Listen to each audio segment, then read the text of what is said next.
முதல்ல இந்த அவிசுவாசம் எப்படி நமக்குள்ள இருக்கிறது என்பதை அறிந்து கொள்ளும்படி ஒரு சம்பவத்தை நான் சொல்ல விரும்புகிறேன். அல்லேலூயா. அவிசுவாசம் எங்கே உண்டாகிறது?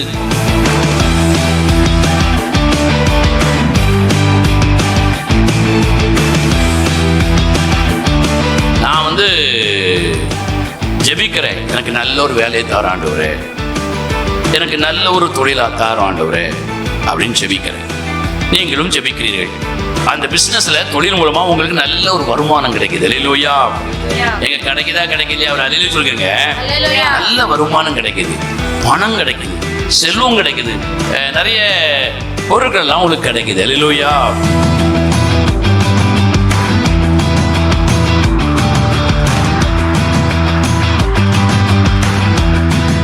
என் தொழில் மூலமாக, என் வேலை மூலமாக எனக்கு கிடைக்கிற வருகிற வருமானங்கள், ஆசீர்வாதங்கள் என் தேவன் தான் எனக்கு தந்தார் என்று எத்தனை பேர் விசுவாசிக்கிறீங்க? சத்தமரல் சொல்லுங்க பார்க்கலாம். நான் ஒரு கேள்வி கேட்கிறேன். தேவன் தான் தந்தார் என்று சொல்லுகிறீர்களே, உண்மையிலே தேவன் உங்களிடத்தில் நேரடியாக பணத்தையோ வருமானத்தையோ செல்வத்தையோ தந்தாரா? யாராயிலும் தேவனிடத்துல நேரடியாக வாங்கினீர்களா? பலவிதமான மனிதர்கள் மத்தியில் சம்பளமாகவோ லாபமாகவோ நம்ம வாங்குகிறோம். ஒரு அல்லேலூயா சொல்லுங்க. ஆனா தேவன் எனக்கு தந்தார் என்று விசுவாசிக்கிறோம். அல்லேலூயா.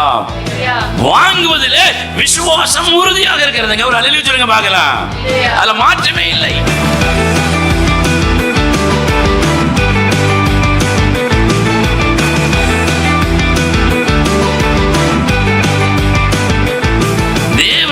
வாங்குவதற்கு இருந்த விசுவாசம் தேவனுக்கு என்று கொடுக்கும் பொழுது நிறைய விசுவாசிகள்கிட்ட, தேவனுடைய பிள்ளைகள்கிட்ட இல்லை. அல்லேலூயா. அவர்கள் என்ன எதிர்பார்க்கிறார்கள்? தேவன் நேரடியாக ஒரு திருவோடை கையில ஏந்தி கொண்டு, மகனே நீ எனக்கு தாமகனே, மகளே நீ எனக்கு தாமகள் என்று கேட்க வேண்டும், கேட்பார் என்று எதிர்பார்க்கிறார்கள் போல தெரிகிறது. அல்லேலூயா. நான் அடிக்கடி சொல்வேன், அவர் தான் நமக்கு பிச்சை போடுகிறார் வழியே நாம் அவருக்கு பிச்சை போட வேண்டிய அவசியம் அவருக்கு இல்லை. அவன் தேவனிடத்தில் பெற்றுக்கொண்டேன் என்று மனுஷனிடத்தில் வருமானங்களையும் ஆசீர்வாதங்களையும் உறுதியாக அறிக்கையிடுகிற அந்த விசுவாசம் உள்ள தேவ பிள்ளைகள் அதை தேவனுக்கு கொடுக்கும் பொழுது ஏன் அந்த விசுவாசம் இல்லை? யாருக்கு கொடுக்கிறோம்? மனுஷனுக்கு கொடுக்கிறோம், தேவனுடைய ஊழியங்களுக்கு கொடுக்கிறோம், போதகருக்கு கொடுக்கிறோம், விசுவாசிக்கு கொடுக்கிறோம் என்று நினைக்கிறோம். அல்லேலூயா.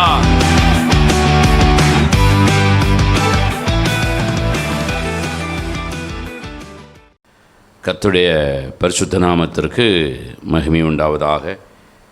ஆண்டவராகிய இயேசுவின் நாமத்தில் உங்கள் யாவரையும் வாழ்த்துகிறேன். அல்லேலூயா. தேவன் நம்மை மட்டுமாக பாதுகாத்து ஜீவனையும் சுகத்தையும் பலத்தையும் தந்து வழிநடத்தியிருக்கிறார். அல்லேலூயா. அந்த தேவனுக்கு நாம் மகிமையை செலுத்துவோம். அந்த தேவனுக்கு எப்பொழுதும் நன்றி உள்ளவர்களாக நாம் காணப்படுவோம். அல்லேலூயா. சோதரம். கடந்த சில வாரங்களாக தேவன் தம்முடைய ஜனங்களை அடிமைத்தனத்தில் இருந்து விடுவித்தார் என்றும், அவர் அடிமைத்தனத்திலிருந்து ஏன் விடுவித்தார் என்பதையும் நாம் சிந்தித்து கொண்டிருக்கிறோம். அல்லேலூயா. 430 வருடங்கள் கொத்தடிமைகளாக இருந்த தேவ ஜனத்தை தேவன் தம்முடைய ஊழியக்காரனை அனுப்பி விடுவித்தார். ஏன் விடுவித்தார்? அந்த ஜனங்கள் தேவனை ஆராதிக்க வேண்டும் என்பதற்காக. ஆனால் அந்த ஜனங்கள் தேவனை ஆராதிப்பதற்கு பார்வோன் என்கிற ஒரு ராஜா தடை செய்கிறவனாக, தடை உண்டாக்குகிறவனாக இருந்தான் என்றும் வாசித்தோம். அல்லேலூயா. அந்த தடைகளை தாண்டி ஆண்டவர் தம்முடைய ஜனங்களை தம்மை ஆராதிப்பதற்கு விடுவித்து கொண்டு போவதற்கு தம்முடைய சர்வ வல்லமையை அங்கே விளங்க பண்ணினார், பயன்படுத்தினார் என்று வேதம் சொல்கிறது. அல்லேலூயா. எப்படி தன்னுடைய வல்லமை விளங்க பண்ணினார்? அந்த ராஜாவினுடைய தேசத்தில் நைல் நதி என்கிற செழிப்பை உருவாக்கக்கூடிய அந்த நதியிலே தேவன் வாதைகளை அனுப்பினார், தேவன் அதை அடித்தார் என்று வாசித்தோம். அல்லேலூயா. தேவனை ஆராதிக்க போகாதவர்களும் தேவனை ஆராதிப்பதற்கு தடையாக இருப்பவர்களும் தடை செய்பவர்களும் எவ்வளோ பெரிய வசதியாக வாய்ப்பாக வாழ்ந்தாலும் தேவன் அங்கே தம்முடைய வாதைகளை அனுமதிக்கிறார் என்று இந்த வேதம் தெளிவாக சொல்லுகிறது. அல்லேலூயா. முதல் வாதை எங்கே வந்தது? தேசத்துடைய செழிப்பின் மேலே வந்தது என்று நம்ம சிந்திச்சோம். அல்லேலூயா. செழிப்பின் மீது என்று சொன்னால் ஆசீர்வாதங்கள் மீது வந்தது அப்படின்னு சிந்திச்சோம். அல்லேலூயா. அந்த நதியை தேவன் அடிக்க காரணம் என்ன? அந்த நதி தான் அந்த பார்வோன் ராஜா ஆண்ட தேசத்திலே ஒரு பெரிய செழிப்புக்கு காரணமாக இருந்தது. அல்லேலூயா. அந்த நதிக்குள்ளே ஏராளமான ஆசீர்வாதமான உயிரினங்கள், பொருட்கள் எல்லாம் இருந்ததாக வேதம் சொல்லுகிறது. அல்லேலூயா. ஆகவே தேவன் அந்த செழிப்பின் மீது அடிக்கும் பொழுது அந்த நதியில் இருக்கிற மீன்கள் எல்லாம் என்ன செய்தது? செத்து நார ஆரம்பித்து விட்டது. இதை போல தேவனை ஆராதிக்காத, தேவனை ஆராதிப்பதற்கு தடை பண்ணுகிற எந்த ஒரு மனிதர்களாக மனுஷிகளாக இருந்தாலும் அங்கே தேவன் தம்முடைய அடியை, வாதையை அனுப்புகிறார். அப்படி அனுப்பும் பொழுது அது நார ஆரம்பித்து விடுகிறது என்பதை நாம் சிந்தித்தோம். அல்லேலூயா. தேவன் அடிக்கும் பொழுது, வாதையை அனுப்பும் பொழுது நம்முடைய ஆசீர்வாதங்கள் என்ன செய்ய ஆரம்பித்து விடுகிறது? என்ன செய்ய ஆரம்பித்து விடுகிறது? தேவன் அடிக்கும் பொழுது என்ன உண்டாகிறது? சத்தமா சொல்லுங்க பார்க்கலாம். நாற்றம் உண்டாகிறது. தேவன் தம்முடைய ஜனங்கள் மீது, தேவனை ஆராதிக்காத ஜனங்கள் மீது என்ன செய்கிறது? நாட்டம் உண்டாகும்படியாக வாதைகளை அனுப்புகிறார் என்று வேதம் சொல்லுகிறது. அல்லேலூயா. அந்த ஆசீர்வாதங்களில் எல்லாம் என்ன வந்தது? நாட்டம் வந்தது. முதலாவதாக ஆசீர்வாதத்தில் நாட்டம் வந்தது என்று வாசிக்கிறோம். எந்தெந்த ஆசீர்வாதங்களில் நாட்டம் வந்தது? முதலாவதாக எந்த ஆசீர்வாதம் சொல்லுங்க பார்க்கலாம். நீங்க சொல்லுங்க. முதல்ல நாட்டம் எதுங்க எடுத்தது? நதி. அடுத்தால எதுல நாட்டம் வந்தது தெரியுமா? ஞானத்திலும் கனத்திலும் என்ன வந்தது? நாற்றம் வந்தது. அல்லேலூயா. ஞானமும் கனமும் கெட்டு போய் மதியினத்தினால் என்ன செய்ய ஆரம்பிச்சது? நார ஆரம்பிச்சிட்டு. அல்லேலூயா. மதியினம் உள்ள நுழைஞ்சிட்டாலே நமக்கு இருக்கிற ஞானமும் மதிப்பும் மரியாதையும் என்ன செஞ்சிடும்? கெட்டு போய் நார ஆரம்பித்து விடும். நாமும் நார ஆரம்பித்து விடுவோம். அல்லேலூயா.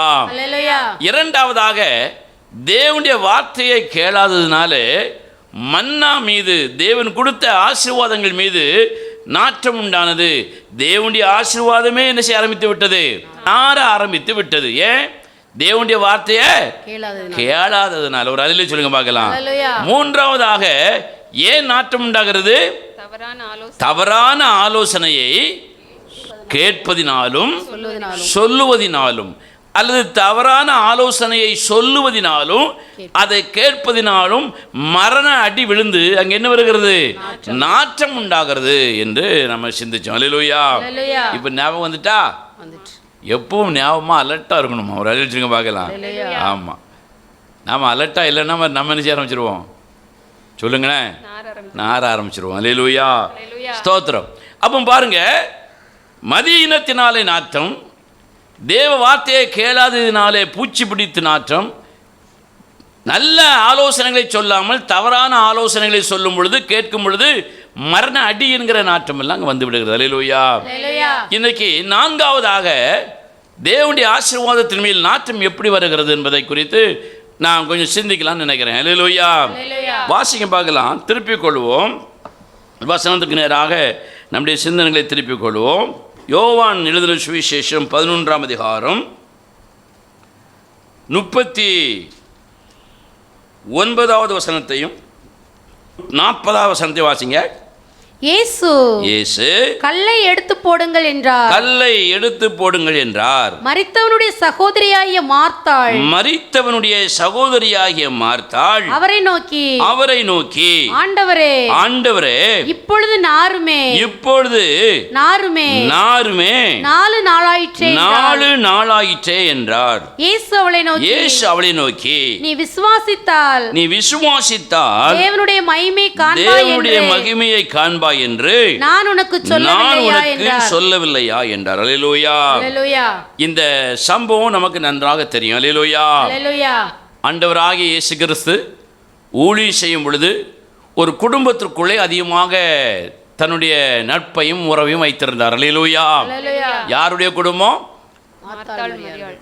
மார்த்தாள், மரியாள், லாசரு. அல்லேலூயா. பொதுவாக அந்த குடும்பத்தை எப்படி சொல்லுவாங்கன்னா லாசரு குடும்பம்னு சொல்லுவாங்க. ஒரு அல்லேலூயா சொல்லுங்க பார்க்கலாம். நம்ம எப்பவுமே தலைகளை தான் சொல்லுவோம். ஒரு அல்லேலூயா சொல்லுங்க பார்க்கலாம். அது யாருடைய குடும்பம்? லாசருடைய குடும்பம். அந்த லாசருடைய குடும்பத்தில் லாசரோடு உடன் பிறந்த 2 சகோதரிகள். அல்லேலூயா.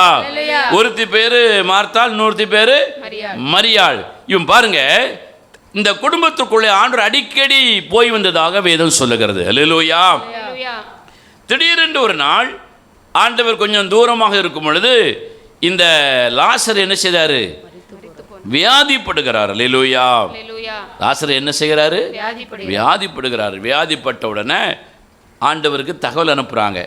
நீர் அன்பு வைத்த, நீர் சிநேகித்த உங்களுடைய நண்பனாய லாசரு வியாதியோடு இருக்கிறாரு, நீர் வாரும் அந்த ஜெபம் பண்ணி அந்த வியாதி என்ன செய்யும்?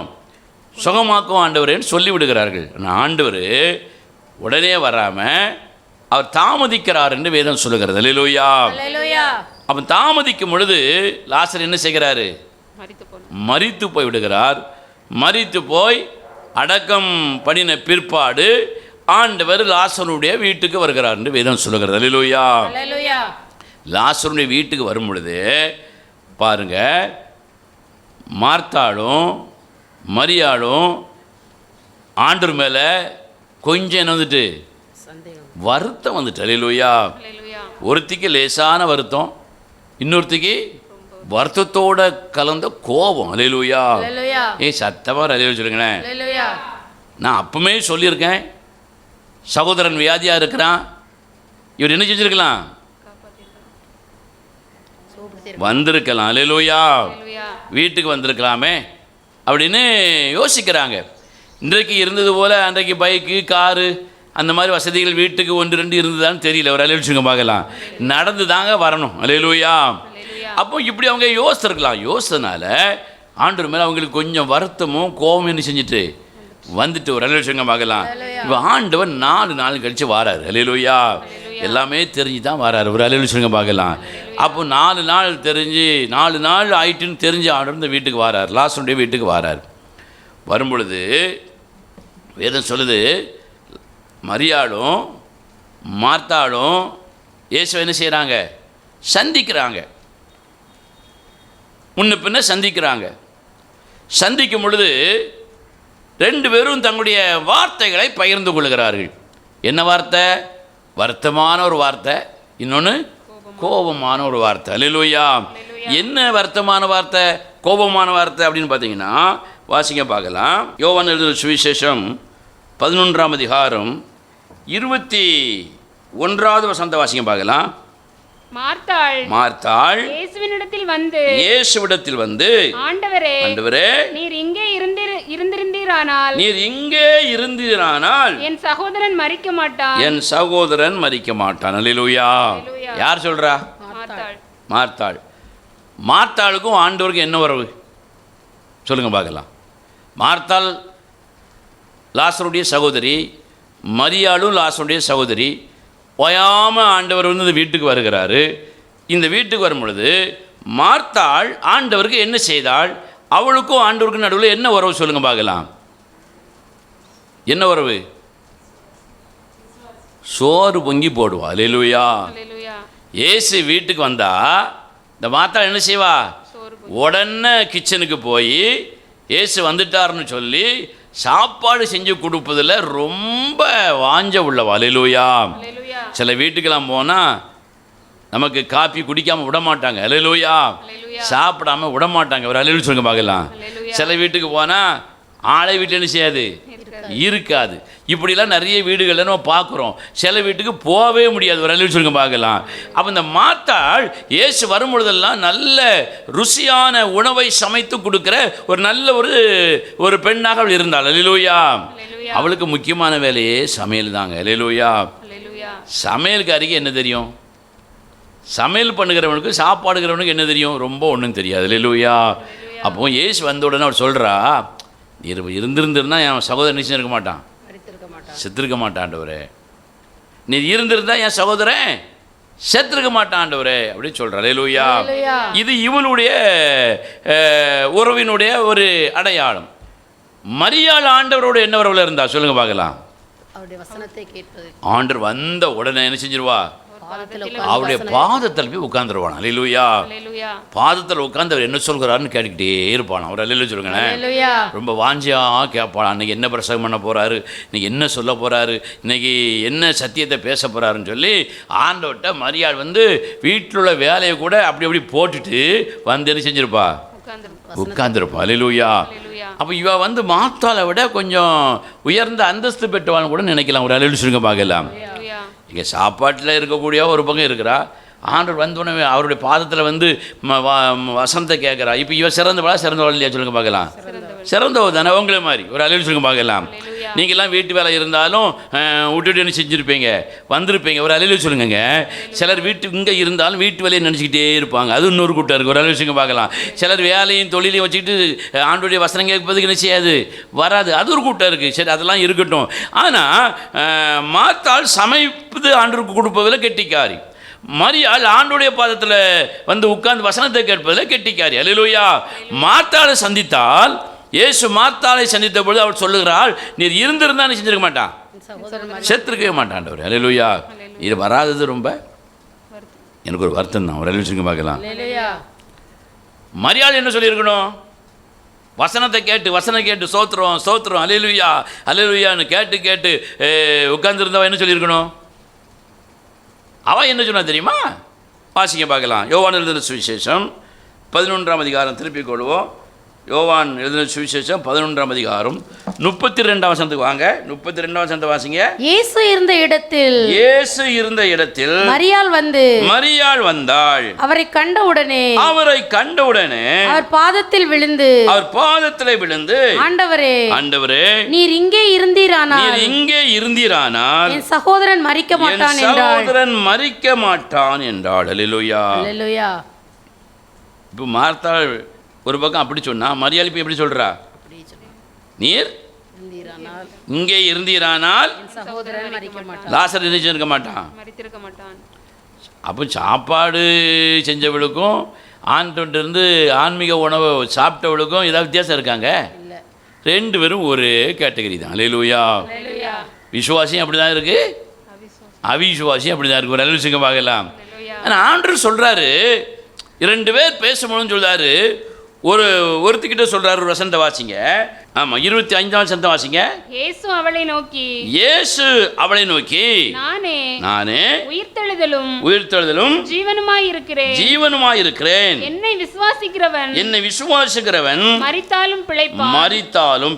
அல்லேலூயா. இப்போ மார்த்தாளோடு அவர் பேசும்பொழுது சொல்லுகிறார், என்னை விசுவாசிக்கிறவன் செத்தாலும் கூட என்ன செஞ்சிருவான்? பொழைச்சிருவான். எந்த நிலைமையில அவன் விழுந்து கிடந்தாலும் என்ன செஞ்சிருவான்? எழும்பிடுவான். ஏன் சாகட்டும், செத்தே போயிருக்கட்டும், 4 நாள் இல்லை 40 நாள் ஆகட்டும், என்னை ஒருவன் விசுவாசித்தால் அவன் மரித்தாலும் பிழைப்பான்னு இங்க சொல்றாரு. யாருக்கிட்ட? மார்த்தாள் கிட்ட. மரியாள் கிட்ட என்ன சொல்றாரு? வாசிங்க. யோவான் எழுதின சுவிசேஷம் 11ஆம் அதிகாரம் 40ஆம் வசனத்தை வாசிங்க. இயேசு அவளை நோக்கி நீ விசுவாசித்தால் தேவனுடைய மகிமையை காண்பாய் என்று நான் உனக்கு சொல்லவில்லையா என்று அப்பனா ஏற்கனவே நான் சொல்லிட்டே இருந்திருக்கார். அல்லேலூயா. என்னை விசுவாசிக்கிறவன் செத்தால் செஞ்சிருவான், பிழைப்பான். அல்லேலூயா. இரண்டு பேருக்கும் ஆண்டவர் இந்த வசனங்களை அடிக்கடி பேசிக்கொண்டே இருந்திருக்கிறார். அல்லேலூயா. இந்த வசனத்தை இவர்கள் முழுமையாக நம்புகிறார்களா, ஏற்றுக்கொள்ளுகிறார்களா, என்னை முழுமையாக விசுவாசிக்கிறார்களா?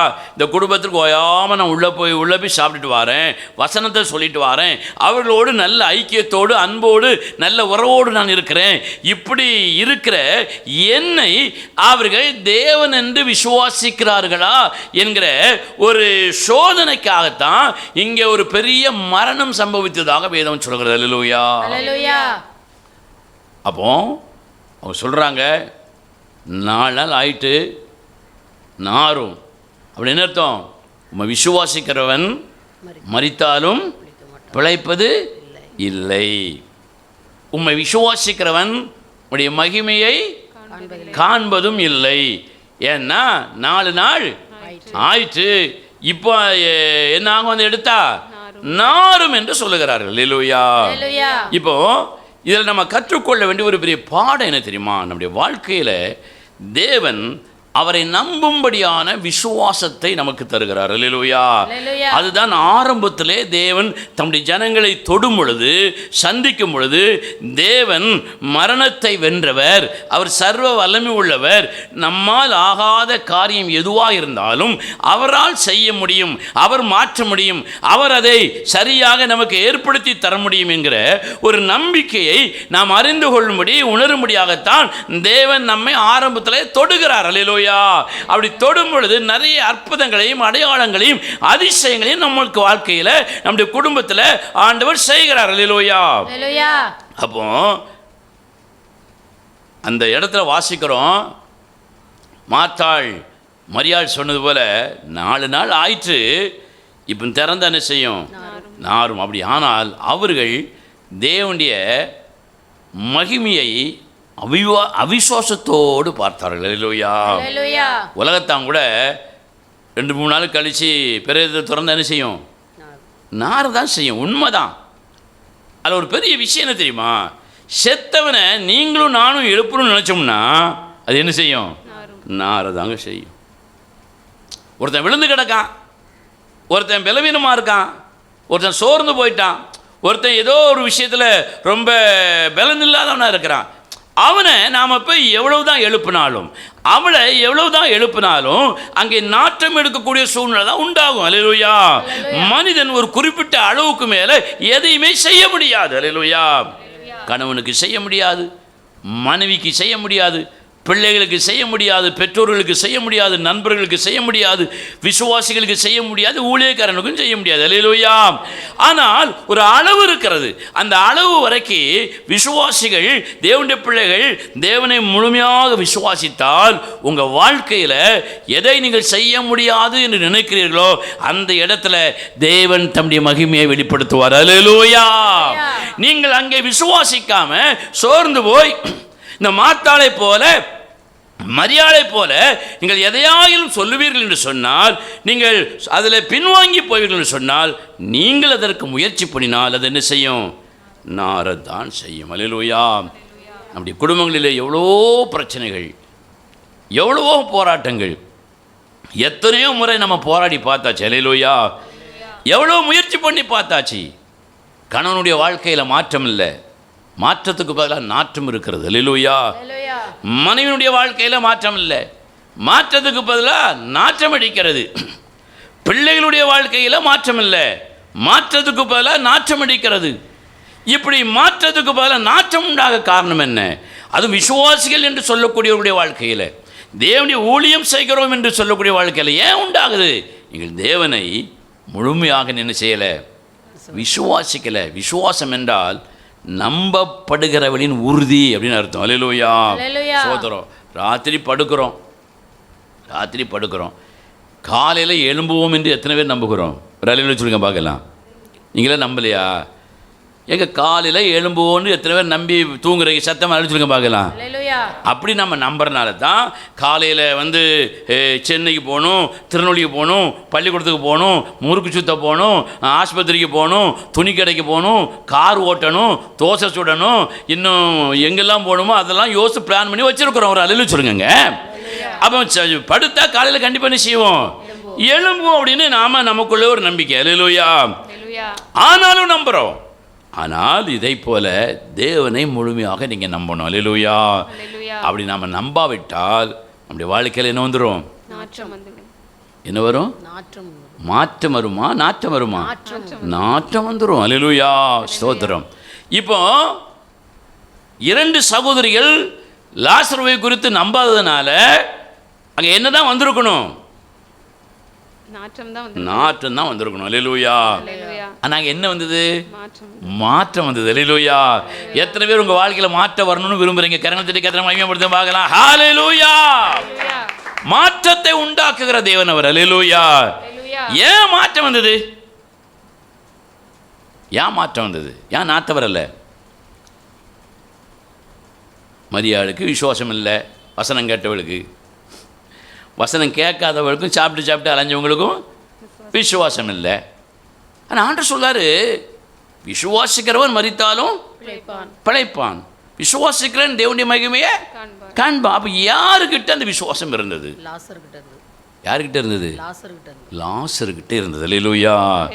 அப்போ நான் என்ன சொல்கிறேன், தேவனை விசுவாசிக்கிற உங்களுடைய வாழ்க்கையில் உங்கள் ஒருவரிடத்திலே அந்த விசுவாசம் ஒழுங்காக இருந்தால் போதும். மரிக்கிற நிலைமை, மரித்து போன நிலைமை முடிந்து விட்டது, இனி அவ்வளவுதான், பிரச்சனைக்கு இனி தீர்வுக்கு வழி இல்லை என்று என்கிற எல்லா காரியங்களிலும் நீங்கள் உண்மையான விசுவாசிகளாக, தேவனை முழுமையாக விசுவாசிக்கிறவராக இருந்தால் நாற்றம் இல்லை, மாற்றம் உண்டாகும். ஒரு நிலையில் சொல்லுங்க பார்க்கலாம். தேவன் பெரியவர். ஆனால் வேதம் சொல்கிறது, அநேகருடைய வாழ்க்கையில் விசுவாசத்துக்கு பல என்ன வருது? அவிசுவாசம் வருகிறது. அவிசுவாசம் என்று சொன்னால் ஆண்டவரை நம்புகிற நம்பிக்கையில குறைவு. அல்லேலூயா. அடிக்கடி நான் யோசிப்பேன், தேவன் எவ்வளவுதான் அற்புதங்களை செய்தாலும் அதிசயங்களை செய்தாலும் மறுபடி ஆண்டவரை நம்புகிறதில் குறைவுபட்ட விசுவாசிகளாக, தேவனுடைய ஊழியக்காரர்களாக அநேகர் இன்றைக்கி வாழ்வதை பார்க்குறோம். அல்லேலூயா. அப்படி வாழும் பொழுது அங்கே என்ன வருகிறது? குடும்பங்களிலே மாற்றம் வருவதற்கு பதிலாக, வேலைகள் தொழில்களிலே மாற்றம் வருவதற்கு பதிலாக அங்கே பெரிய அவிசுவாசம் உண்டாகி நாட்டம் எடுக்க ஆரம்பித்து விடுகிறது. அல்லேலூயா. நாட்டம் பைய ஒரு விசுவாசியினுடைய வாழ்க்கையில், ஒரு தேவனுடைய ஊழியக்காரனுடைய வாழ்க்கையில் வரும் பொழுது விசுவாசிகள், தேவனுடைய ஊழியக்காரங்க சுதாரித்து கொள்ள வேண்டும். நாற்றம் அடிக்க ஆரம்பித்து விட்டது. என் மனைவி மூலமாக, என் புருஷன் மூலமா, என் பிள்ளைகள் மூலமா, என் மூலமா ஒரு நாற்றம் என் குடும்பத்தில் வீச ஆரம்பித்து விட்டது. ஆகவே நான் சீக்கிரமாக என்னை மாற்றிக்கொள்ள வேண்டும் என்று சொல்லி நாம் மனம் திரும்பும் பொழுது தேவன் அந்த நாற்றத்தை மாற்றுவார். அல்லேலூயா. ஆகவே அவிசுவாசம் உங்களுக்குள்ளே ஒருவனுக்குள்ளும் வராதபடிக்கு நீங்கள் ஜாக்கிரதையாக இருங்கள் என்று வேதம் சொல்கிறது. அல்லேலூயா. அவிசுவாசம் ஒரு பொல்லாத ஒரு இருதயம். அல்லேலூயா. சத்தம் அல்லேலூயா. அவிசுவாசம் ஒரு பொல்லாத ஒரு இருதயங்க. அந்த இருதயம் உங்களுக்குள் ஒருவனுக்குள்ளும் இராதபடிக்கு ஜாக்கிரதையாக இருங்கள் என்று வேதம் சொல்லுது. அல்லேலூயா. அவிசுவாசம் என்னது? தேவனை நம்புகிற நம்பிக்கையிலே குறைவுன்னு அர்த்தம். அல்லேலூயா. விசுவாசம் என்பது தேவனை நம்புகிற நம்பிக்கையில முழு நிறைவுன்னு அர்த்தம். அல்லேலூயா. குறைவுள்ளவனும் நிறைவுள்ளவனுங்கிற ஒரு வித்தியாசத்தை இதில் பார்க்கலாம். ஒரு அல்லேலூயா சொல்லுங்க. இப்போ நீங்கள்லாம் விசுவாசம் உள்ளவர்களா, அவிசுவாசத்தினாலே விசுவாசத்தை இழந்திருக்கிறீர்களா? அல்லேலூயா. ஒரு மனிதனுடைய வாழ்க்கையில் அவிசுவாசம் வரும் பொழுது அங்கே என்ன நடக்கிறது தெரியுமா? ஒரு வசனத்தை வாசிங்க பார்க்கலாம். சிந்திக்கும்படியாக ஒரு வசனத்தை நீங்கள் வாசிங்க. மத்தேயு எழுதின சுவிசேஷம் திருப்பிக் கொள்ளுவோம். 13ஆம் அதிகாரம் திருப்பிக் கொள்ளுங்கள். மத்தேயு எழுதின சுவிசேஷம் 13ஆம் அதிகாரம். ஆண்டவராகிய இயேசு கிறிஸ்துவின் வாழ்க்கையில் நடந்த ஒரு சம்பவம். மத்தேயு 13ஆம் அதிகாரம் 58வது வசனத்தை வாசிங்க. மத்தேயு 13:58. அவர்களுடைய அவிசுவாசத்தின் நிமித்தம் அவர் அங்கே அநேக அற்புதங்களை செய்யவில்லை. அல்லேலூயா. அவிசுவாசத்தினால அநேக அற்புதங்களை ஆண்டவர் என்ன செய்யவில்லை என்று வேதம் சொல்கிறது. அல்லேலூயா. நாமெல்லாம் நம்முடைய வாழ்க்கையில தினந்தோறும் அற்புதங்களை எதிர்பார்த்து கொண்டிருக்கிறோம். மனைவி, புருஷன், பிள்ளைகள், வேலை, தொழில், ஒரு அற்புதம் நடக்கட்டும் ஆண்டவரே, ஒரு ஆசீர்வாதம் வரட்டும் ஆண்டவரே, ஒரு மேன்மை வரட்டும் ஆண்டவரே, ஒரு சுகம் உண்டாகட்டும் ஆண்டவரே, ஒரு மனசமாதானம் உண்டாகட்டும், எங்கள் வீடு ஒரு சொர்க்கமாக இருக்கட்டும், எங்கள் குடும்பம் ஒரு ஆசீர்வாதமாக இருக்கட்டும் சொல்லி தினந்தோறும் அற்புதத்துக்காக நம்ம ஆசீர்வாதங்களுக்காக விரும்புகிறோம், எதிர்பார்க்கிறோம், ஜெபிக்கிறோம். அல்லேலூயா. இதே போல நிறைய பேர் இந்த உலகத்தில் வாழ்ந்து கொண்டிருக்கிறோம். வேதம் சொல்கிறது அவர்களுடைய அவிசுவாசத்தின் நிமித்தம் அவர் அங்கே என்ன செய்யவில்லை, அநேக அற்புதங்களை செய்யவில்லை. அல்லேலூயா. 1-2 அற்புதங்களை நமக்கும் செஞ்சார். அல்லேலூயா. நமக்கெல்லாம் அற்புதம் செய்யும் பொழுது நாமெல்லாம் பெரிய விசுவாசியாங்க? இல்லை. நாமெல்லாம் பெரிய பரிசுத்தவானா? நாமெல்லாம் நீதிமானா? ஒருத்தர் அப்படி கிடையாது. ஆண்டவர் நமக்கு ஒரு அற்புதத்தை செய்து, ஒரு அதிசயத்தை செய்து நம்ம அவர் பக்கத்தை இழுக்கிறார். அல்லேலூயா. அப்போ அவர் அதை எதிர்பார்க்கறது இல்லை. இவனுக்கு ஒன்றும் தெரியாது, இவளுக்கு ஒன்றும் தெரியாது. ஒரு அற்புதத்தை செய்வோம், வேலையில் ஒரு அற்புதம் செய்வோம், தொழிலில் ஒரு அற்புதம் செய்வோம், வாழ்க்கையில் குடும்பத்தில் ஒரு அற்புதம் செய்வோம், அந்த பிரச்சனையில் ஒரு அற்புதம் செய்வோம், இந்த பிரச்சனையில் ஒரு அற்புதம் செய்வோம்னு சொல்லி தேவன் அற்புதத்தை செய்து நம்ம அழைக்கிறார். அல்லேலூயா. அற்புதத்தின் மூலமாக தேவன் தம்மண்டை தம்முடைய பிள்ளைகளை இழுத்துக் கொள்கிறார். அதுக்கப்புறம் கொஞ்சம் கொஞ்சமாக பல அற்புதங்கள் நடக்கு. அல்லேலூயா. ஆனால் போக போக அவிசுவாசம் வந்துடுது. அல்லேலூயா.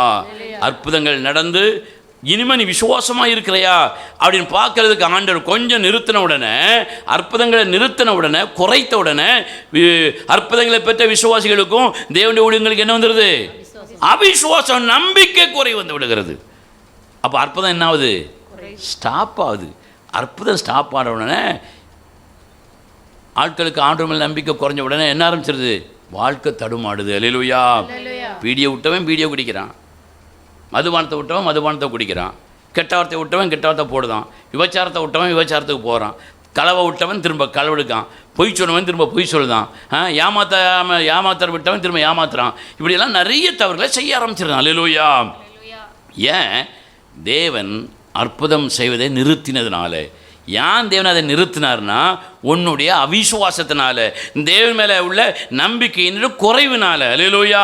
அவனுடைய வாழ்க்கையில் தேவனுடைய அற்புதமும் அதிசயமும் குறையும் பொழுது உன்னை புரிஞ்சுக்கொள்ளணும். என் ஜெபத்திற்கு பதில் வரமாட்டேங்குது, நான் எவ்வளோ தான் ஆலயத்துக்கு போனாலும் ஜெபித்தாலும் நிறைய பேர் எனக்காக ஜெபித்து கொண்டாலும் மாற்றம் வரமாட்டேங்குது அப்படின்னா, நீங்கள் தேவனிடத்தில் முழுமையான விசுவாசத்தில் என்ன செய்யணும், அறகுறையாகவே நின்றுட்டுருக்கீங்க. அல்லேலூயா.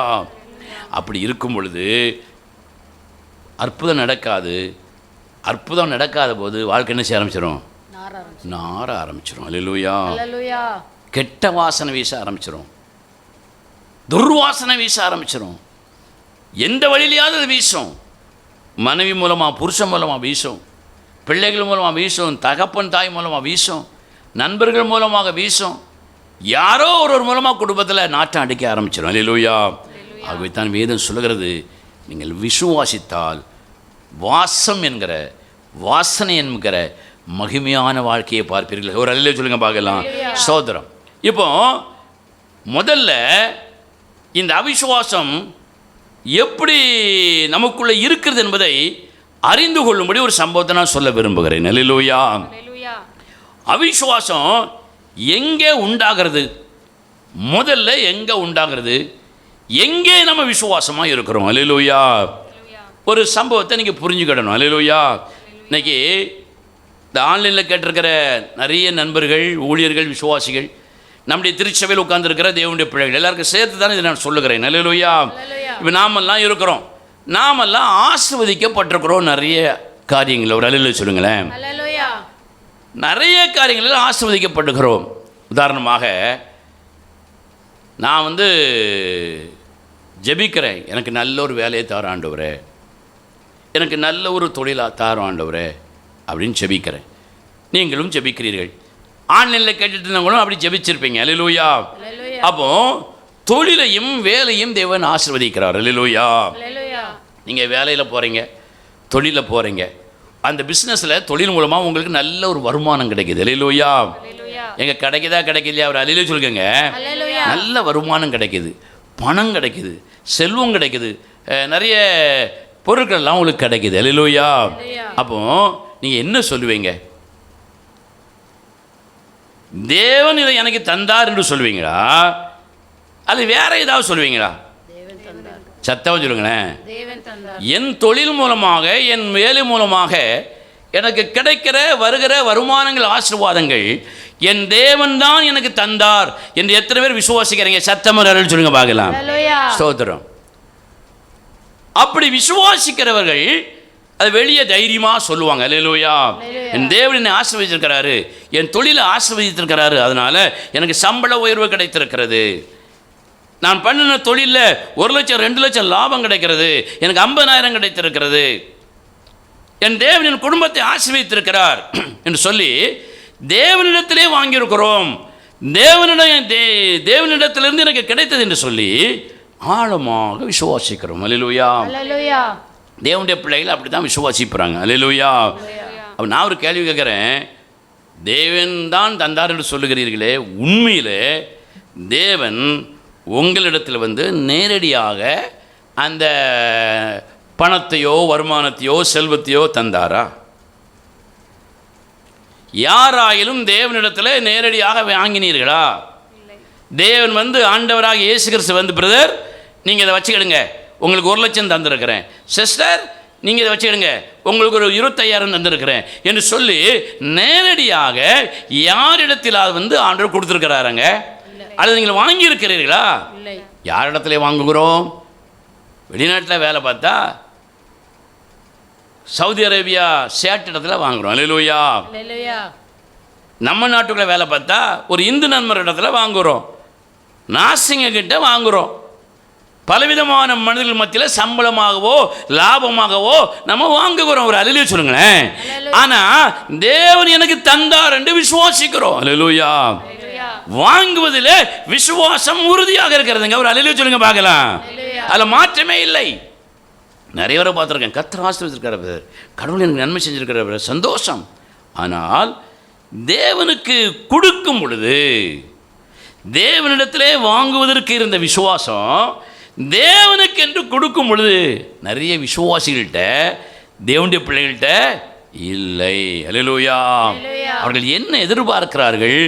தேவன் நேரடியாக ஒரு திருவோடை கையில் ஏந்தி கொண்டு, மகனே நீ எனக்கு தா, மகனே மகளே நீ எனக்கு தா மகளே என்று கேட்க வேண்டும், கேட்பார் என்று எதிர்பார்க்கிறார்கள் போல தெரிகிறது. அல்லேலூயா. நான் அடிக்கடி சொல்லுவேன், அவர்தான் நமக்கு பிச்சை போடுகிறார் வெளியே, நாம் அவருக்கு பிச்சை போட வேண்டிய அவசியம் அவருக்கு இல்லை. அவன் தேவனிடத்தில் பெற்றுக்கொண்டேன் என்று மனுஷனிடத்தில் வந்த வருமானங்களையும் ஆசீர்வாதங்களையும் உறுதியாக அறிக்கையிடுகிற அந்த விசுவாசம் உள்ள தேவ பிள்ளைகள் அதை தேவனுக்கு கொடுக்கும் பொழுது ஏன் அந்த விசுவாசம் இல்லை? யாருக்கு கொடுக்குறோம்? மனுஷனுக்கு கொடுக்குறோம், தேவனுடைய ஊழியங்களுக்கு கொடுக்குறோம், போதகருக்கு கொடுக்குறோம், விசுவாசிக்கு கொடுக்குறோம் என்று நினைக்கிறோம். அல்லேலூயா. நீங்கள் மனிதனிடத்திலிருந்து வாங்கும் பொழுது தேவன் எனக்கு தருகிறார் என்று விசுவாசிக்கிறீர்கள். உண்மை அதுதான், பாராட்டப்பட வேண்டிய ஒரு விசுவாசம். தொழிலில் லாபம் வரும் பொழுது தேவன் தந்தார் என்று நம்புகிறீர்கள், பாராட்டப்பட வேண்டிய விசுவாசம். ஆனால் அதை ஆண்டவருக்காக காணிக்கைகளை தசமங்களை கொடுக்க மட்டும் ஏன் கொடுக்கணும்? ஏங்க கொடுக்கணும்? யாருக்கு கொடுக்குறோம்? ஏழைகளுக்கு கொடுக்குறோம். ஏழைகளுக்கு கொடுத்தால் கர்த்தருக்கு கடன் கொடுக்குறான்னு வேதம் சொல்லுது. அல்லேலூயா. அப்போ ஆண்டவர் கடன் வாங்குவாரா? ஏழைகள் மூலமாக கடன் வாங்குவாரா? இல்லை. அந்த வசனத்துடைய உண்மையான பொருள் தெரியாமல் அநேகர் தங்களை ஏமாற்றி அநேகரை ஏமாற்றுகிறார்கள். அல்லேலூயா. ஸ்தோத்திரம். இதை ஏன் நான் சொல்லுகிறேன்? மனிதனிடத்திலிருந்து வருமானத்தை பெற்றுக்கொள்கிற நாம் தேவனிடத்திலிருந்து பெற்றுக்கொள்கிறோம் என்று நம்புகிறோம், விசுவாசிக்கிறோம். ஆனால் அதை ஊழியத்துக்கு கொடுக்கும் பொழுது, ஊழியர்களுக்கு கொடுக்கும் பொழுது மனிதர்களுக்கு கொடுக்கிறோம் என்று நம்புகிறோம், தேவனுக்கு கொடுக்கிறோம் என்று நம்புவதில்லை. அல்லேலூயா. வாங்குவதற்கு இருக்கிற விசுவாசம் தேவனுக்கு கொடுப்பதற்கு இல்லை. திரும்பவும் சொல்கிறேன், தேவன் தான் ஆசீர்வதித்த எந்த தேவனுடைய விசுவாசிகளிடத்திலும் ஊழியக்காரனிடத்திலும் தேவனுடைய பிள்ளைகளிடத்திலும் ஒரு நாளும் திருவோடு ஏந்தி கொண்டு போய் நேரடியாக கேட்டதும் கிடையாது, கேட்க போவதும் கிடையாது. அல்லேலூயா. விசுவாசம் சரியாக இருக்கும் என்று சொன்னால், வாங்குகிற விசுவாசம் உண்மையாக இருக்கும் என்று சொன்னால், கொடுக்கிற விசுவாசம் எப்படி இருக்கும்? உண்மையாக இருக்கும். அல்லேலூயா. யாருக்கு கொடுக்குறோம்? யாருக்கு கொடுக்குறோம்? வீட்டுக்கு எப்படி கொடுக்குறோம்? நல்ல கொடுங்கங்க. அல்லேலூயா. மனைவிக்கு ஒரு சேலை எடுக்கும் பொழுது கூட ஒரு 500 ரூபா போனாலும் பரவாயில்ல, ஒரு 5000 ரூபா போனாலும் பரவாயில்ல, நீ எடுமான்னு சொல்லுகிறோம். பிள்ளைகளுக்கு சொல்லுகிறோம், நண்பர்களுக்கு கொடுக்குறோம். நிறைய உதவிகளை செய்கிறோம், தேவனுக்கு ஏன் நீங்கள் கொடுப்பதில்லை? உங்கள் விசுவாசம் குன்றி போய் அவிசுவாசமாக மாறி இருக்கிறது. அல்லேலூயா. அப்படி மாறும் பொழுது வேதம் சொல்லுகிறது, குடும்பங்களிலே அது தேவனுடைய பிள்ளைகளாக இருந்தாலும் சரி, தேவனுக்கு ஊழியம் பண்ணுகிறவர்களாக இருந்தாலும் சரி, அங்கே ஒரு பெரிய நாற்றம் உருவாக ஆரம்பித்துவிடும். அல்லேலூயா. ஆகவே தான் வாங்குவதற்கு இருந்த விசுவாசம் கொடுப்பதற்கு நமக்கு என்ன செய்யணும்? இருக்கணுங்க. அல்லேலூயா. இருக்கிறதா? யோசிங்க, இருக்கிறதா? அப்படி இல்லாவிட்டால் நீங்கள் இடரலாக இருக்கிறீர்கள். உன் மனைவிக்கு, உன் கணவனுக்கு, உன் பிள்ளைகளுக்கு, உன் குடும்பத்திற்கு, சபைக்கு ஒரு இடரல் என்று வேதம் சொல்லுகிறது. அல்லேலூயா. தேவன் தான் தந்தார் என்று விசுவாசிக்கிற நீங்கள் ஏன் தேவனுக்கு கொடுப்பதில்லை? அவிசுவாசம். இந்த பொல்லாத இருதயம் உங்களுக்குள்ளே இராதபடிக்கு எப்படி இருங்க? ஜாக்கிரதையாக இருங்க. அது தேவன் தொடர்ந்து உங்களுக்கு அற்புதம் செய்வதை செஞ்சிடும், தடுத்து நிறுத்திடும். அவர்களுடைய அவிசுவாசத்தினாலே தேவன் அநேக அற்புதங்களை செய்யவில்லை. அவர்களுக்கு என்ன அவிசுவாசம்? இயேசுவை பற்றியே ஒரு அவிசுவாசம் வந்துட்டு, அவர் எவ்வளோ அற்புதங்களை செய்கிறார் அப்பமா தெரியணும். ஒரு மனுஷன் அற்புதம் செய்ய முடியுமா? ஒரு மனுஷன் ஒரு செத்து போனவனை உயிரோடு எழுப்ப முடியுமா? ஒரு மனுஷன் குருட்டு கண்களை திறக்க முடியுமா? ஒரு மனுஷன் பிறவிலே இருந்து நடக்க முடியாமல் இருந்த கால் ஊனமான ஒரு மனிதனை, பலவீனமான மனிதனை எழுப்பி நிறுத்த முடியுமா? ஒரு மனுஷனால் முடியாத. என் வாழ்க்கையில் நான் செத்து போவேன்னு நினச்சேன், நான் இனி வாழ்க்கை இல்லைன்னு நினச்சேன், எத்தனையோ தடவை மறித்து விடலாம் என்று எண்ணினேன், கொலை பண்ணி விடலாம் என்று எண்ணினேன். ஆனால் என்னை தேவன் எப்படியோ யாரையோ ஒரு தேவனுடைய பிள்ளையை அனுப்பி எழுப்பி இருக்கிறாரே. இதையெல்லாம் நினைத்து பார்க்கும் பொழுது எவ்வளோ பெரிய அற்புதத்தை அவர் செய்திருக்கிறார். ஒரு சாதாரண மனிதனாக அவர் இருந்திருந்தால் அவர் அதை செய்ய முடியுமா என்று ஒரு கேள்வி வரணும். அல்லேலூயா.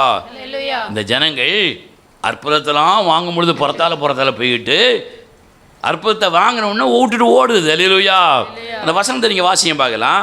மத்தேயு எழுதின சுவிசேஷம் 13ஆம் அதிகாரம் 57ஆம் வசனத்தை வாசிங்க. அவரை குறித்து இடரல் அடைந்தார்கள். யாரை குறித்து? இயேசுவை குறித்து இடரல் அடைந்தார்கள். இயேசு அவர்களை நோக்கி தீர்க்கதரிசி ஒருவன் தன் ஊரிலும் தன் வீட்டிலுமே அன்றி வேறெங்கும் கனவீனம் அடைய மாட்டான். அவரை கனவீனப்படுத்தினாங்க, அவரை மதிக்கல, அவரை நிந்திச்சாங்க, அவரை பற்றி இடரல் அடைஞ்சாங்க. என்ன இடரல்? தண்ணி அடித்தாரா? அல்லது நிர்வாணமாக ரோட்டில் கிடந்தாரா? அல்லது சொக்கலால் அருணகிரி சேர்ப்பீடி குடித்தாரா? சிகரெட் குடித்தாரா? விபச்சாரம் பண்ணாரா? ரோட்டில் யாரையாவது பொம்பளைக்கிட்ட தப்பாக பேசினாரா? அது வாங்கிட்டாவது எனக்கு யாரும் தப்பாக பேசியிருக்காரா? தப்பாக பேசணுன்ட்டு சொல்லியிருக்கிறாரா? ஒழுங்கு கேடா நடந்திருக்கிறாரா? ஒன்று போல் பொய் சொல்லியிருக்கிறாரா? ஒன்று போல் ஏமாற்றிருக்கிறாரா? ஏதாவது செய்தாரா? அப்போ ஏன் நீ அவரை பற்றி இடரல் அடைகிறாய்? ஏன் அவர் மேலே உனக்கு விசுவாசம் வரல? ஏன் தெரியுமா? மேலோட வசனத்தை வாசிங்க. மத்தேயு 13ஆம் அதிகாரம் 55ஆம் வசனத்தை வாசிங்க. இவன் தச்சனுடைய குமாரன் அல்லவா? இவன் தாய் மரியாள் என்பவள் அல்லவா? யாக்கோபு, யோசே, சீமோன், யூதா என்பவர்கள் இவனுக்கு சகோதரர் அல்லவா? இவன் சகோதரிகள் எல்லாரும் நம்மிடத்தில் இருக்கிறார்கள் அல்லவா? இப்படி இருக்க ஒரு குடும்பத்தில் பிறந்திருக்க நானே, சகோதரிகள்லாம் இருக்கிறாங்களே, இப்படி இருக்க. அதான் அங்கே முக்கியமான விஷயம். ஒரு குடும்பத்தில் பிறந்திருக்கிறாரு, இப்படி இருக்க. ஆமாம், குடும்பத்தில் தான் வந்தார், இப்படி தான் வரணும்னு தீர்க்க தரிசனங்கள் சொல்லியிருக்கு, வந்திருக்கிறாரு. இப்போ சொல்ல நேரம் இல்லை, ஒரு ரெண்டு விஷயம் பார்க்கலாம். அப்படி வந்திருக்கும் பொழுது சரி வந்தாருப்பா, வந்துட்டு வாசிங்க பார்க்கலாம். இப்படி இருக்க இதெல்லாம் இவனுக்கு எப்படி வந்தது என்று இதெல்லாம் எப்படி வந்ததுன்னா எது வந்தது? பணமும் பட்டாடையும் காரும் பங்களாவும். அதா நமக்கு வந்துச்சுன்னா யோசிப்பான், இதெல்லாம் எப்படி வந்துச்சு? இவ்வளோ சீக்கிரமாக ஏமாற்றி இவ்வளோ சீக்கிரமாக பணக்காரன் ஆகிட்டானே. அல்லேலூயா. நாளைக்கே என் வீட்டு முன்னால் ஒரு விலை உயர்ந்த கார் வந்து நிற்கட்டும், பாஸ் எங்கேயோ அடிச்சிட்டார். அல்லேலூயா. எவனையோ காத்துட்டார். அல்லேலூயா. ஏங்க சத்தமாக எழுதி சொல்லுங்க.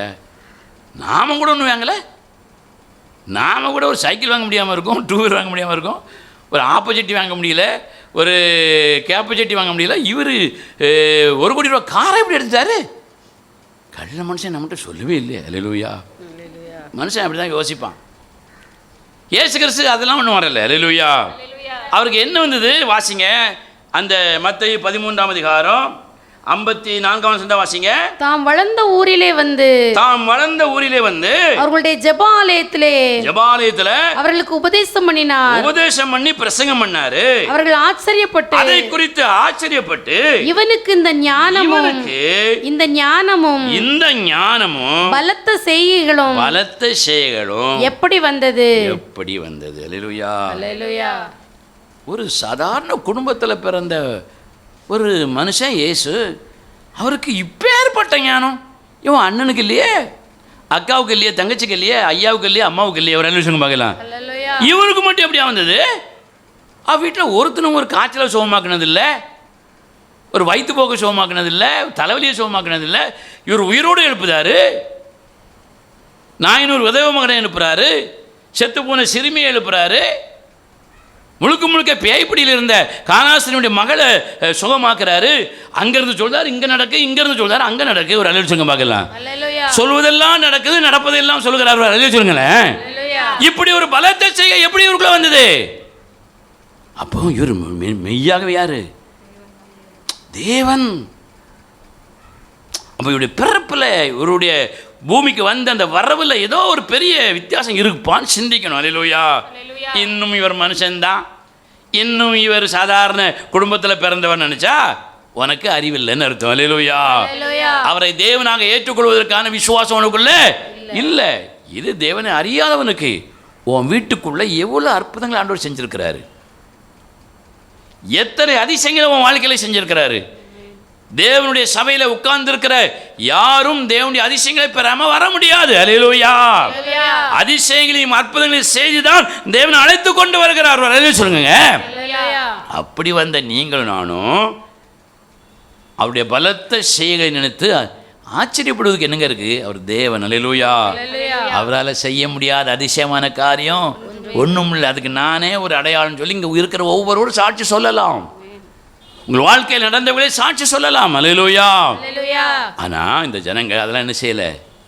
விசுவாசிக்கலாங்க, ஏற்றுக்கொள்ள முடியலங்க. அதனால அவரோடு உள்ள உறவில் என்ன செஞ்சாங்க? இடரல் அடைந்தார்கள், பின்வாங்கினார்கள், ஒழுக்கங்கெட்டவர்களாக, ஒழுங்கு கெட்டவர்களாக, தங்களுடைய சுய புத்தி என்ன சொல்லுகிறதோ, தங்களுடைய சுய நீதி என்ன போதிக்கிறதோ அந்த ஒரு வாழ்க்கையை தெரிந்து கொண்டார்கள். அல்லேலூயா. ஆகவே தேவனுடைய ரட்சிப்பை, அதிசயத்தை, அற்புதங்களை பெறுவதிலே அவர்கள் தாமதமானார்கள் அல்லது இழந்து கொண்டிருக்கிறார்கள், இழந்து விட்டார்கள் என்றால் சொல்ல முடியும். அல்லேலூயா. யோசித்து பாருங்க, நம்ம குடும்பத்தில் அவிசுவாசத்தினாலே நாற்றங்கள் உண்டாக ஆரம்பித்திருக்கிறதா? லேசா நாறுதா? எங்கேயோ எலி செத்து கிடக்குன்னு புரிஞ்சுக்கிடுங்க. அல்லேலூயா. பல்லி செத்து கிடக்கு அப்படின்னு புரிஞ்சுக்கிடுங்க. எங்கேயோ நீங்கள் வைத்த ஆகாரம் கெட்டு போய்விட்டது, அது ஃப்ரிட்ஜுக்குள்ளே இருந்தாலும் விஷப்புகை மாதிரி சில சமயத்தில் திறக்கும் போது அப்படி மயங்கி விழுந்த மாதிரி நிச்சயம் அடிக்கும். அல்லேலூயா. சில வீட்டில் மூக்கு அடைச்சிருக்கும், எந்த நாத்துமே தெரியாது. அதுபோல உணர்வு இல்லாத இருதயம், உணர்வு அடையாத இருதயம், இது ஏன் சம்பவிக்கிறது? இது ஏன் சரியாகவில்லை? மறுபடியும் ஏன் இப்படிப்பட்ட ஒரு வேதனை, இப்படிப்பட்ட கண்ணீர், இப்படிப்பட்ட அவமானம், இழப்புகள், தோல்விகள் ஏன் என்பதை உணர்வு உள்ளவன் சிந்திப்பான். அல்லேலூயா. உணர்வு இல்லாதவன் அதை குறித்து யோசிக்க மாட்டான். அதுதான் பவுல் எழுதுகிறார், உணர்வு இல்லாதவனுடைய இருதயம் என்ன செய்யும்? இருளடையும். அவனுக்கு எதையுமே பார்க்கக்கூடிய அறிவும், பார்க்கக்கூடிய தெளிவான பார்வையும் இருக்காது. அல்லேலூயா. யார் இதை அவனுக்கு உண்டாக்கினான்? யார் இதை அவளுக்கு உண்டாக்கினார் என்று சொன்னால் இந்த அவிசுவாசத்து நிமித்தம் அது உண்டாக்கப்பட்டது. யார் இதை அவனுடைய இருதயத்தில், வாழ்க்கையில் தப்பாக விதைத்தார்கள் தெரியுமா? ஒரு வசனத்தை வாசிங்க பார்க்கலாம். திருப்பிக் கொள்வோம். ஒரு வசனத்தை நீங்கள் வாசிங்க. 2 கொரிந்தியர், திருப்பிக் கொள்வோம். 2 கொரிந்தியர் 4ஆம் அதிகாரம். 2 கொரிந்தியர் 4ஆம் அதிகாரம் 4வது வசனத்தை வாசிக்க பார்க்கலாம். தேவனுடைய சாயலாக இருக்கிற கிறிஸ்துவின் மகிமையான சுவிசேஷத்தின் ஒளி, கிறிஸ்துவின் மகிமையான சுவிசேஷத்தின் ஒளி, சுவிசேஷத்தினுடைய ஒளி அவிசுவாசிகளாகிய அவர்களுக்கு பிரகாசமா இல்ல. இந்த வசனத்தினுடைய சத்தியம், இந்த சுவிசேஷத்தினுடைய ஒளி அவர்களுக்கு எப்படி இல்ல? பிரகாசமா வெளிச்சமா இல்ல. அதனால இராதபடிக்கு பிரபஞ்சத்தின் தேவனானவன், இந்த உலகத்தின் தேவனானவன் அவர்களுடைய மனதை குருடாக்கி இருக்கிறான். அல்லேலூயா. என்ன சொன்னாலும் அந்த இருதயத்தில் என்ன வராது? விசுவாசம் என்கிற வெளிச்சம் வராது. அவிசுவாசங்கிற இருட்டு தான் இருக்கும். அல்லேலூயா. அவ இருட்டில் இருக்கக்கூடிய எப்படி வாழணும்? தட்டு தடுமாறி வாழணும். அல்லேலூயா.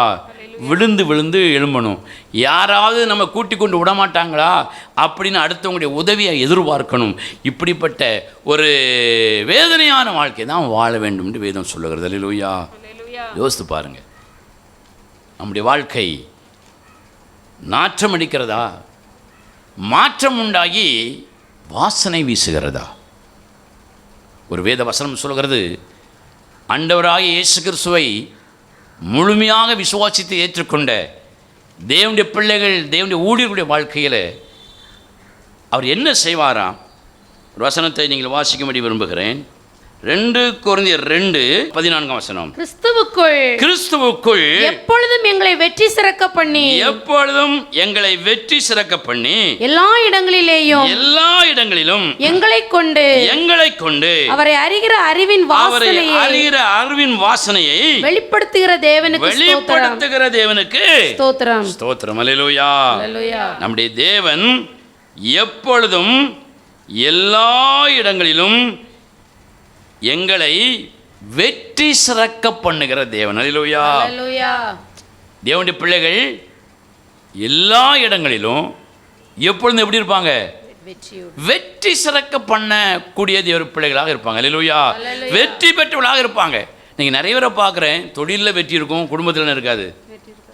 வேலையில் வெற்றி இருக்கும், குடும்பத்தில் என்ன செய்யாது? வெற்றி இருக்கும். சிலர் குடும்பத்தில் வெற்றியாக இருப்பாங்க, வேலை தொழிலில் வெற்றி இருக்க முடியாது. அடிமேல் அடி விழுந்துக்கிட்டே இருக்கும். ஆனால் வேதம் சொல்கிறது எல்லா இடங்களிலும் எப்பொழுதும் மறந்துடாதீங்க. அல்லேலூயா.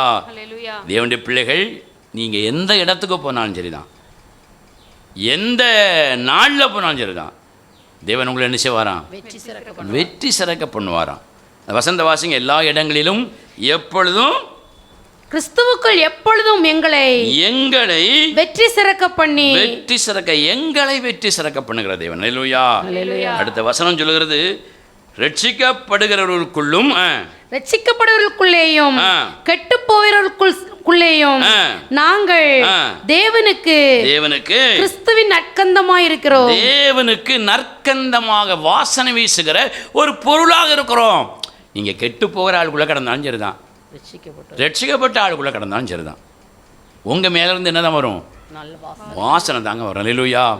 பொண்டாட்டி சரியில்லாமல், புள்ள சரியில்லாமல், புருஷன் சரியில்லாமல் இருந்தாலும் இதை கேட்டுக்கொண்டிருக்கிற விசுவாச பிள்ளைகள், தேவனுடைய ஊழியர்கள், நீங்கள் உண்மையில் தேவனை நம்புகிற ஒரு முழுமையான விசுவாசிகளாக இருந்தால் உங்களை கொண்டு எல்லா இடங்களிலும், ரொம்ப குறிப்பாக உங்கள் குடும்பத்திலும், நீங்கள் போகிற தேவனுடைய திருச்சபையிலும் கெட்டு போகிறவர்கள் இருந்தாலும் சரி, ரட்சிக்கப்பட்டவர்கள் இருந்தாலும் சரி, அதெல்லாம் உங்களை என்ன செய்யாது? தடை செய்யாது.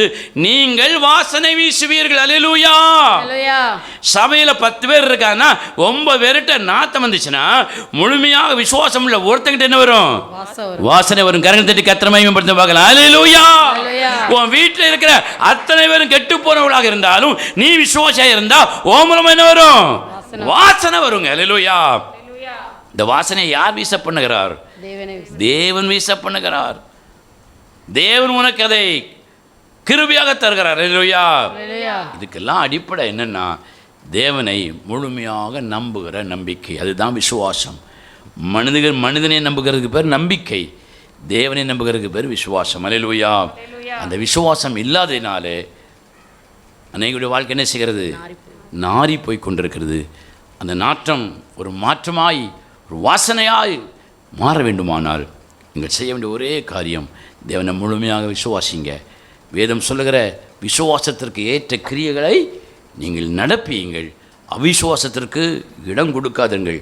தேவனிடத்திலே வாங்குகிறோம், தேவனுடைய கிருபையினாலே வாழுகிறோம், தேவனிடத்தில் இருந்து எல்லாவற்றையும் பெற்றுக்கொள்கிறோம் என்று விசுவாசிக்கிற நாம் தேவனிடத்திலே முழுமையாக கொடுக்க முழு மனதோடு விசுவாசிக்கக்கூடிய தேவ பிள்ளைகளாக இருப்போம். முதல் அடையாளமே நீங்கள் அவிசுவாசியா விசுவாசா என்பதை நீங்களே அறிந்து கொள்வதற்கு சொல்லப்பட்ட ஒரு நல்ல பாடம் இது. அல்லேலூயா. இன்னொருவர் உங்களை சொல்ல வேண்டிய அவசியம் இல்லை, இன்னொருவர் உங்களை சொல்லி குத்த வேண்டிய அவசியம் இல்லை. நீங்கள் அவிசுவாசியா விசுவாசிக்கிறீர்களா அவிசுவாசப்படுகிறீர்களா என்பதை நீங்கள் தேவனிடத்திலிருந்து வாங்குவதிலும் தேவனுக்கு கொடுப்பதிலும் அந்த காரியங்களை நீங்களே உரசி பார்த்து நீங்களே தெரிந்து கொள்ளுங்கள். அல்லேலூயா. அப்படி தெரிந்து கொண்டு நம்மை மாற்றிக்கொண்டால் நாற்றத்துக்கு பதிலாக என்ன வரும்? மாற்ற வரும். அப்படி ஏழையும் இருப்போம்.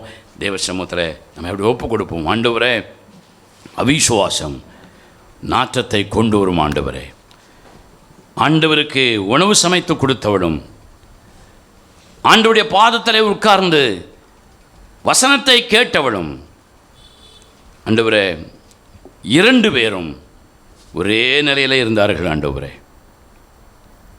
அவிசுவாசிக்கும் விசுவாசிக்கும் வித்தியாசம் இல்லாத ஒரு வாழ்க்கை. இன்றைக்கு அநேக திருச்சபையில் உள்ள விசுவாச பிள்ளைகள், தேவனுடைய ஊழியர்களும் கூட அவிசுவாசிக்கும் விசுவாசிக்கும் வித்தியாசம் இல்லாத ஒரு வாழ்க்கையை வாழுகிறார்கள். ஆகவே அவர்கள் மூலமாக உம்முடைய நாமம் தூஷிக்கப்படுகிறது, நாற்றம் எடுக்கிறது. அவர்கள் நாற்றமடிக்க ஆரம்பித்து விட்டார்கள், இடரலாக வாழ ஆரம்பித்து விட்டார்கள். காரணம், விசுவாசம் இல்லாதது அவிசுவாசம் உள்ளது என்று வேதம் சொல்லுகிறது. ஒப்பு கொடுக்கிறேன் ஆண்டவரே, ஒப்பு கொடுக்கிறேன். ஒருவேளை என் வாழ்க்கையில் நடந்து கொண்டிருக்கிற சம்பவங்கள் எனக்கு இந்த அவிசுவாசத்தை கொண்டு வந்து விட்டது என்று நாம் சொல்லலாம். அல்லது அநேக விசுவாசிகள் ஊழியர்களை பார்த்து நான் இடறி போய்விட்டேன் என்று சொல்லி நம்மை தேற்றிக் கொள்ளலாம். வேதம் சொல்கிறது, நீங்கள் தேவனை நோக்கி பாருங்கள், நீங்கள் கர்த்தரை நோக்கி பாருங்கள், முழுமையாக நீங்கள் அவரை விசுவாசியுங்கள். அப்படி விசுவாசிக்கும் பொழுது மரணத்தை போன்று முடிந்து விட்டது, இனி எழும்ப முடியாது, யாரும் இதிலிருந்து என்னையோ என் குடும்பத்தையோ எழுப்ப முடியாது என்கிற பயத்தோடும் சோகத்தோடும் துக்கத்தோடும் ஒருவேளை நீங்கள் அமர்ந்திருந்தால், ஆன்லைனில் ஒருவேளை நீங்கள் கேட்டுக்கொண்டிருந்தால், 4 நாள் ஆன மரித்த சடலத்தை ஆண்டவர் உயிரோடு எழுப்பினார். மரியாள் கிட்ட இல்லாத விசுவாசம், மார்த்தாள் இடத்துல இல்லாத விசுவாசம், சுற்றி நின்ற ஜனங்களிடத்தில் இல்லாத விசுவாசம் மரித்த லாசருவிடத்தில் இருந்தது என்று வேதம் சொல்லுகிறது. சகோதரனே, சகோதரியே, மரித்தவன் விசுவாசிக்கும் பொழுது ஆண்டவர் அதை எழுப்புவார் என்று சொன்னார். உயிரோடு இருக்கிற நீயும் நானும் முழுமையாக அவரை விசுவாசிக்கும் பொழுது உன் குடும்பத்தில், உன் வேலையில், உன் தொழிலில், உன் சரீரத்தில் காணப்படுகிற எந்த ஒரு நாற்றமான பிரச்சனையாக இருந்தாலும், தோல்வியாக இருந்தாலும், அது எந்த இடமாக இருந்தாலும், நீ விசுவாசித்தால் தேவனுடைய மகிமையை நீ காண்பாய் என்று கர்த்தர் சொல்லுகிறார். நீ விசுவாசித்தால் உன்னை கொண்டு நாற்றம் வந்த ஒவ்வொரு செயல்பாட்டிலும் உன்னை கொண்டே நறுமணம் வீசும்படியாக மாற்றுவேன் என்று கர்த்தர் சொல்லுகிறார். எத்தனை பேர் விசுவாசிக்கிறீங்க? கரங்களை தட்டி கர்த்தரை மகிமைப்படுத்துங்க. நான் விசுவாசிக்கிறேன், என் நாற்றத்தை தேவன் மாற்றுவார், என் நாற்றத்தை தேவன் மாற்றுவார் என்று சொல்லி ஹல்லேலூயா, ஹல்லேலூயா, ஹல்லேலூயா. நன்றி ஆண்டவரே, நன்றி ஆண்டவரே. கர்த்தாவே, கர்த்தாவே, என்னுடைய நாற்றத்தை நீர் மாற்றும் ஆண்டவரே, என்னுடைய நாற்றத்தை நீர் மாற்றும் ஆண்டவரே. நான் இடரல் அடைந்தவனாக, இடரல் அடைந்தவனாக என் வாழ்க்கையிலே பின்வாங்கி இருக்கிறேன். உமக்கு கொடுப்பதிலே, உமக்கு கொடுப்பதிலே எவ்வளவு அவிசுவாசமாக நான் இருக்கிறேன். மனதிலே வாங்கும் பொழுது எவ்வளவு விசுவாசமாக இருக்கிறேன். கர்த்தர் எனக்கு தந்தார், கர்த்தர் எனக்கு செய்தார். கொடுக்கும் பொழுது இவனுக்கு கொடுக்க வேண்டுமா, இந்த ஊழியத்திற்கு கொடுக்க வேண்டுமா, பிச்சைக்காரனுக்கு கொடுத்துருப்போம்னு நினைக்கிறோம். சகோதரனே, சகோதரியே, தேவனுடைய சுவிசேஷத்தினுடைய வசனம் சத்திய வசனம் மாறாதது. நீ அதை மாற்றினால் நாற்றம் உண்டாகிவிடும். தேவ வசனத்துக்கு ஏற்றபடி உன்னை மாற்றிக்கொண்டால் வாசனை என்கிற மாற்றம் உண்டாகிவிடும். ஒப்புக்கொடு, ஒப்புக்கொடு. ஹல்லேலூயா, ஸ்தோத்திரம்.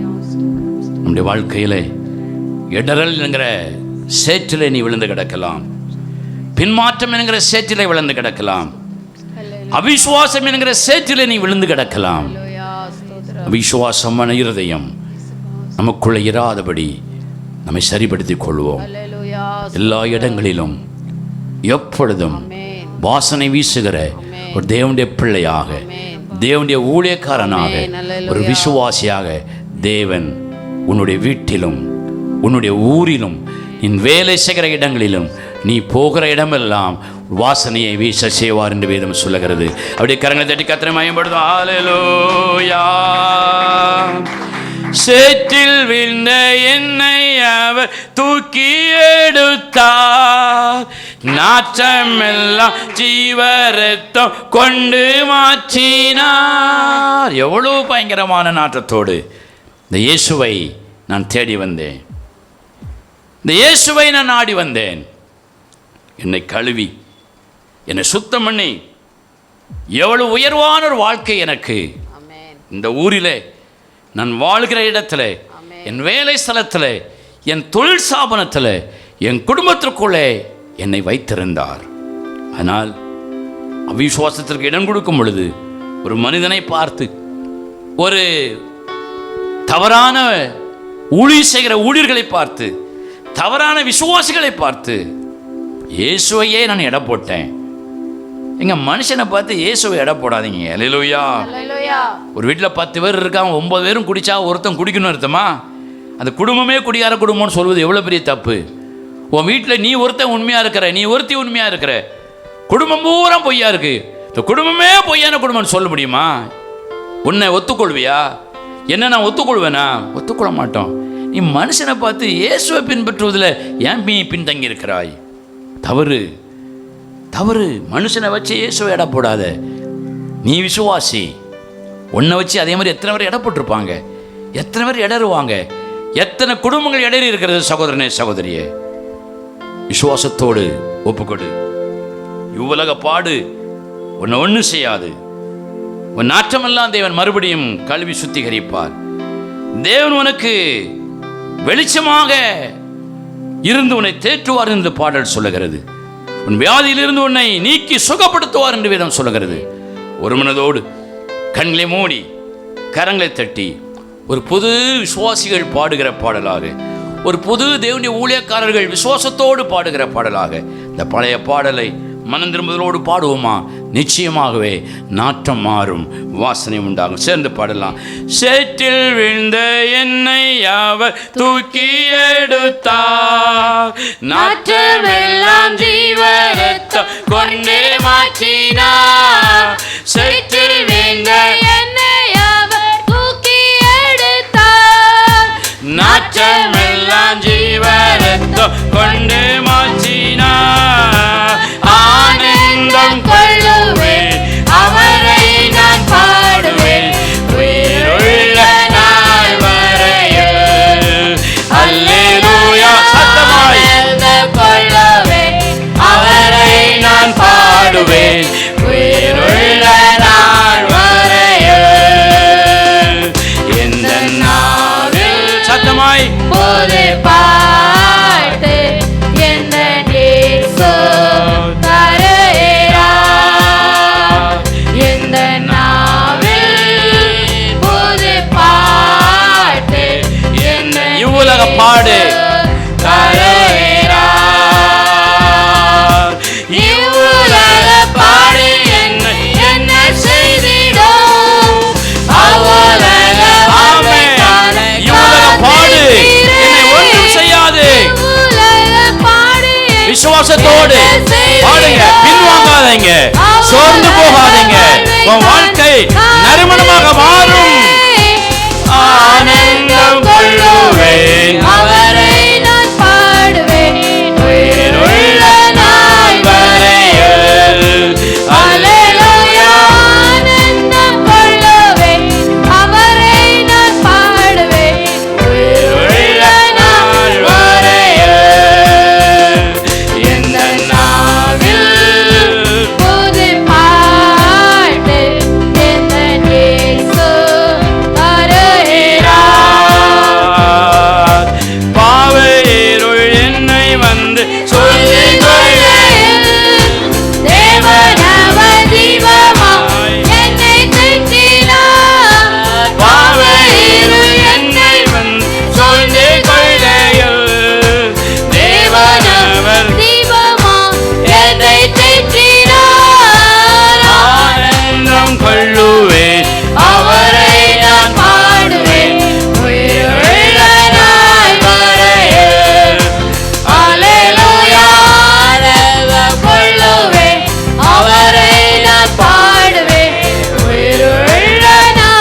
மகிமைப்படுத்துவோம். ஹல்லேலூயா, ஹல்லேலூயா, ஹல்லேலூயா, ஹல்லேலூயா, ஹல்லேலூயா. ஸ்தோத்திரம். மெய்யாகவே தேவனோடு பேசினார் என்று விசுவாசிக்கிறவர்கள் மறுபடியும் கரங்களை சத்தமாய் தட்டி தேவனை மகிமைப்படுத்த பார்க்கலாம். ஹல்லேலூயா, ஹல்லேலூயா, ஹல்லேலூயா. ஸ்தோத்திரம்.